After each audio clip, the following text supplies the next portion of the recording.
আপনি বলেন তো যে কোন মূলনীতিগুলির কোনগুলি বাংলাদেশের রাষ্ট্রনায়কদের ফেসিবাদী হয়ে ওঠার কারণ?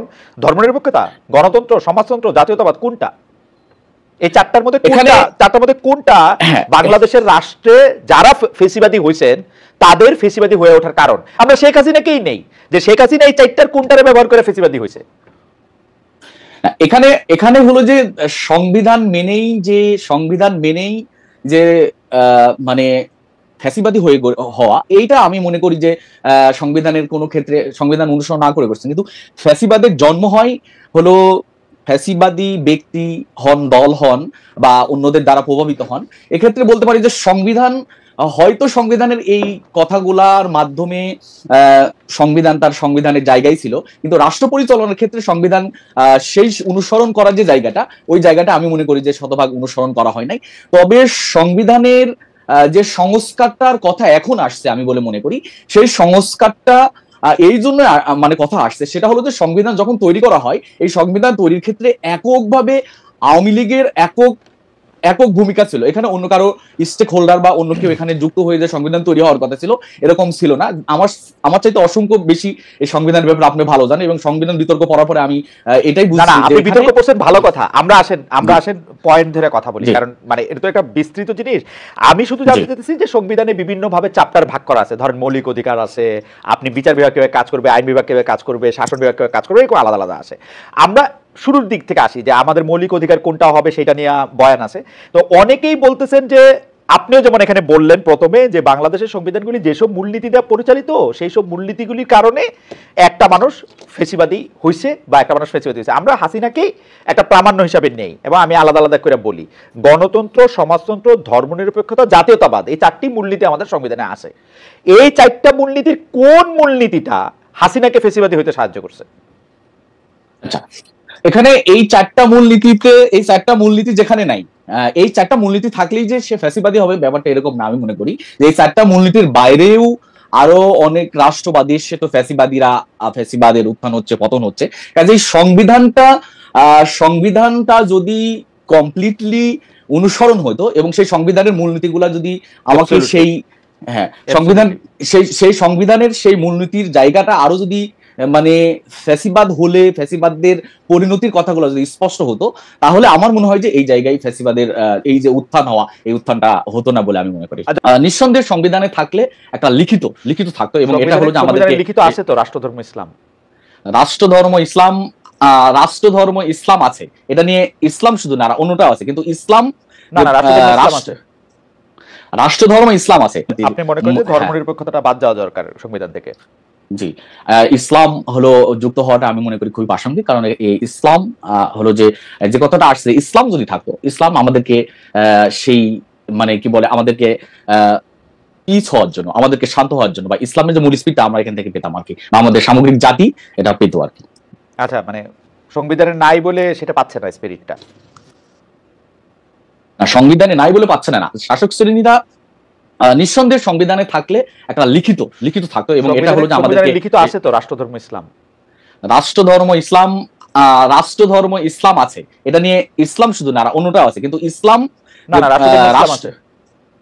রাষ্ট্রধর্ম ইসলাম আছে। আমরা সেই ইসলামটাকে চাচ্ছি এটা থাক, এবং ধর্ম নিরপেক্ষতাকে বাদ দিতে হবে। ওকে ফাইন, রাষ্ট্রধর্ম ইসলাম থাক আর ধর্ম নিরপেক্ষতা বাদ থাক। স্পষ্ট হওয়া উচিত। ছাত্র শিবিরের জন্ম 1977 সালে, এবং ছাত্র শিবির এই মুক্তিযুদ্ধকে কথা শুনতে পাচ্ছি না, আমার এখানে নেটে প্রবলেম হচ্ছে, বারবার মনে হচ্ছে যে ছাত্র শিবির জন্ম 1977 সালে। ছাত্র শিবির স্বাধীনতাকে, মহান মুক্তিযুদ্ধকে নিঃসন্দেহে ধারণ করে। যারা বলেন যে ছাত্র শিবির 71-এর ব্যাপারে অস্পষ্ট, তারা কি কারণে বলেন এটা তাদের নিজস্ব ব্যাপার হতে পারে। ইসলামী ছাত্র শিবির 71 আমাদের মহান অর্জন, এটাকে মানে তারা মানে ওন করে এবং এটাকে ধারণ করে। কাজে এটা ছাত্র শিবিরের অবস্থান থেকে ছাত্র শিবিরের স্পষ্ট। ছাত্র শিবিরের জন্ম হলো 1977 সালে। ছাত্র শিবিরের মুক্তিযুদ্ধের বিপক্ষে অবস্থানে যে প্রশ্নটা তোলা হচ্ছে, এটা একটা খুবই অবান্তর একটি প্রশ্ন আমি বলে মনে করি, কারণ এখানে কোনো প্রশ্ন তোলার আমি মনে করি অবকাশ নাই। এবং আমি যদি তাদের কথা বলি, তাহলে আমরা বলতে পারি যে তাদের মানে এই বাম ধারার যত ছাত্র সংগঠন আছে, প্রত্যেকটা ছাত্র সংগঠনই তারা এদেশের মানে মব জাস্টিসের যে স্টারটা, আমি মনে করি বামধারা ছাত্র সংগঠনগুলাই শুরু করেছে, তাদের দ্বারা অসংখ্য অপরাধ সংগঠিত হয়েছে। আমি সে বিষয়গুলাই রাজনৈতিক এখানে সেই ডিবেটে যেতে চাচ্ছি না।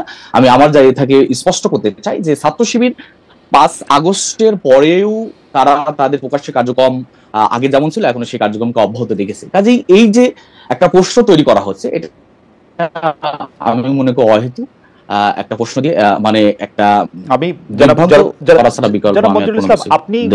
আপনি যথার্থই বলেছেন যে ছাত্র শিবিরের জন্ম 1977 সালে, কিন্তু ছাত্র শিবির যেই সংগঠনটির সহযোগী সংগঠন বা যে সংগঠনটি ছাত্র শিবিরের মুরব্বী সংগঠন, সেই জামাত ইসলামের জন্ম কিন্তু 70 সালের আগে, এবং 1971 সালে জামাত ইসলামের কিন্তু একটা ডিফাইন্ড ভূমিকা ছিল। তারা বাংলাদেশের মুক্তিযুদ্ধ, বাংলাদেশের জন্ম, এগুলি নিয়ে কিন্তু তাদের একটা ডিফাইন্ড অবস্থান ছিল। মানে আমি সেটা বিস্তারিত ব্যাখ্যা করতে চাই না, এইটাকে আপনি যেভাবেই বলেন তাদের একটা ডিফাইন্ড অবস্থান ছিল। তো সেই ডিফাইন্ড অবস্থানটা থেকে তর্কটা আসে হচ্ছে এই জায়গায় যে জামাত ইসলামী কি তার ওই ডিফাইন্ড অবস্থানটা থেকে ব্যক্তি বিশেষকে আমরা নানা সময় শুনেছি যে তারা বলেছেন যে না, এটা তাদের সিদ্ধান্ত ছিল, আমাদের তারপরে জন্ম হয়েছে, কিন্তু দল হিসাবে জামায়াতে ইসলামী তাদের সেই অবস্থানকে ভুল মনে করে কিনা, এই প্রশ্নটা ফয়সালা এখন হওয়া জরুরি। এই কারণে, কারণ পরবর্তীকালে আওয়ামী লীগ যখন রাজনীতি করতে মানে নিয়মিত রাজনীতি করতে আসবে, তখন বারবারই এই উদাহরণটা সামনে আসবে। সেটা গণহত্যার সাথে, মানুষের সাথে, অবস্থানগত কারণে, সবার বিপক্ষে দাঁড়ানোর কারণে। সেই জায়গাটা একটু আপনি বলবেন কিনা, আপনারা এটা নিয়ে আসলে কি ভাবেন? আচ্ছা, এখানে স্পষ্ট করতে চাই যে এই 71-এর ইস্যুতে জামাত ইসলামী তার জায়গা থেকে স্ট্যান্ডটা পরিষ্কার করেছে, এবং জামাত ইসলামী সেই জায়গা থেকে তাদের বক্তব্য তারা রেখেছেন। ইসলামী ছাত্র শিবির 71 ইস্যুতে আমরা যদি বলি, স্পষ্ট করতে চাই, ইসলামী ছাত্র শিবির তার যাত্রা 77 সাল থেকে। কাজে 71 ইস্যুটাকে ইসলামী ছাত্র শিবির বিতর্কিত যে ইস্যুর কথা বলা হচ্ছে, আদতে জামাত ইসলামী সেটা আসলে বিতর্কিত অবস্থানে ছিল কিনা, নাকি জামাতের ব্যাপারে এটা অভিযোগ ছিল, যে অভিযোগগুলা শতভাগ সত্য প্রমাণিত হয়নি এখন পর্যন্ত, এগুলা নিয়ে আমার মনে হয় আরেকটু, আমি মনে করি যে অথবা এটাকে আওয়ামী লীগের একটা ন্যারেটিভ কিনা, বা আওয়ামী লীগ একটা ন্যারেটিভ দাঁড় করিয়ে দিয়েছে কিনা, যে ন্যারেটিভ গুলো বামধারা সকল সংগঠনগুলো লালন করে তারা চলে আসছে। কাজে আমি মনে করি যে এটা একটা ন্যারেটিভ, আওয়ামী লীগের সৃষ্ট ন্যারেটিভ, এবং সেই ন্যারেটিভকে দাঁড় করে দিচ্ছে সকল বামধারা সংগঠনগুলা, যে বামধারাগুলা একটা অংশ সবসময় আওয়ামী লীগের। মজুল ইসলাম, এই যে এটা মুশকিল, কারণ হচ্ছে যে এইগুলি নিয়ে আসলে প্রশ্ন করলে প্রশ্ন করতেই হয়। মানে আপনি যেটাকে ন্যারেটিভ বলতেছেন, যে আপনি 1971 সালে জামাতের ভূমিকাটা আসলে ন্যারেটিভ বলতেছেন কেন? জামাত কি 1971 সালে আমি যেটা বললাম তার বাইরে ভূমিকা ছিল? জামাত কি বাংলাদেশের অভ্যুদয়ের পক্ষে ছিল? আপনি এটাকে আওয়ামী লীগের ন্যারেটিভ কেন বলতেছেন? এটা আওয়ামী লীগের ন্যারেটিভ বলতে মুশকিল, আমাকেও তো তখন আওয়ামী লীগের চেক খাইতে হয়, যেটা আমি আই ডোন্ট লাই। এখন যদি আপনার বক্তব্যটা যদি আওয়ামী লীগের ন্যারেটিভের পক্ষে যায়, তাহলে সেই হিসেবে হয়তো মানুষ সে ধরনের ট্রিট করতেই পারে। আমি পার্সোনালি সেই ধরনের ট্রিট করছি না। আমি আমার জায়গা থেকে স্পষ্ট করতে চাচ্ছি যে এটা আওয়ামী লীগের ন্যারেটিভটাকে যারা ধারণ করে এখন পর্যন্ত এই যে অনৈক্যের বক্তব্য দিয়ে আসছে, এটা ছাড়া তো আমি আর অন্য কিছু দেখি না। এখানে আমি আমার কথা যদি বলি, তাহলে আমরা বলতে পারি যে ইসলামী ছাত্র শিবির একটা লেজুর ভিত্তির কথা আশা বলা হয়েছে। ইসলামী ছাত্র শিবির লেজুর ভিত্তির বিরুদ্ধে অবস্থান গ্রহণ করেছে। জামাত ইসলামী স্বতন্ত্র সংগঠন, ইসলামী ছাত্র শিবির স্বতন্ত্র সংগঠন হিসেবে পথ চলে। কাজে এখানে যে লেজুর ভিত্তির কথা আসছে, যে আমরা জামাত ইসলামের লেজুর ভিত্তি করি কিনা, আমরা জামাত ইসলামের লেজুর ভিত্তি করি না, আমরা স্বতন্ত্র সংগঠন হিসেবে আমাদের কার্যক্রম পরিচালনা করি এবং শতভাগ স্বতন্ত্র করি। এবং এখানে ছাত্র ফেডারেশনের সভাপতি যে কথাটা বলেছেন যে তারা লেজুর ভিত্তির বিরোধিতা করেন, তারা লেজুর ভিত্তির কতটুকু বিরোধিতা করেন, নাকি তারা লেজুর ভিত্তির সাথে সম্পৃক্ত, এই বিষয়গুলো আমার মনে হয় ক্লিয়ার হওয়া উচিত। আমি বলি, শেখ হাসিনা যে 3টে নির্বাচন, পরপর 3টে নির্বাচনকে নানা কায়দায় ইঞ্জিনিয়ারিং করেছেন, এটা কিন্তু উনি সংবিধান মাইনা করেন নাই। তিনি যখন গুম খুন এটা করছেন, তিনি সংবিধান মাইনা করেন নাই। 3টা নির্বাচন ম্যানিপুলেট করা বা গুম খুন করা, আপনারা কেন? এবং আমার ধারণা যে এটা আপনারা ভালো করে জানেন যে শেখ হাসিনা নিজের যোগ্যতাতেই, সংবিধানের সাহায্যে না, নিজের যোগ্যতাতেই এটা করছে, কিন্তু আপনারা সংবিধানটারই মানে সবচেয়ে বড় জায়গা। আমি মনে করি যে অনেক ক্ষেত্রে কারণ যেমন হলো যে আমাদের সংবিধানের যে দৃষ্টিভঙ্গি বা সংবিধানের যে কথা, সেটার প্র্যাকটিসিং জায়গাটা আমি মনে করি যে আমরা অনেক পেছনে, মানে সেটাকে অনুসরণ করা হয় নাই। আমরা যদি বলি আমাদের বিচার বিভাগের কথা বলি, যে বিচার বিভাগকে সেই স্বাধীনতা দেওয়া হয় নাই, যে এখনো বিচার বিভাগ স্বাধীন মত পেশ করতে পারে না, আমরা দেখে আসছি। কাজেই এই ধরনের যে একটা বড়, সেটা তো জনাব মজুল ইসলাম, সেটা তো সংবিধানের বিরুদ্ধাচরণ। বাংলাদেশের সংবিধানে এখনো আছে, 72 সালের সংবিধানে আছে বিচার বিভাগ সম্পূর্ণ স্বাধীন থাকবে। এখন নির্বাহী বিভাগ যদি বিচার বিভাগের উপর প্রভাব বিস্তার করে, সেটা তো সংবিধান মেনে করতেছে না। জি, এখানে আমি মনে করি যে আমি সংবিধান বিতর্ক করেছি, সংবিধান বিতর্ক সম্পর্কে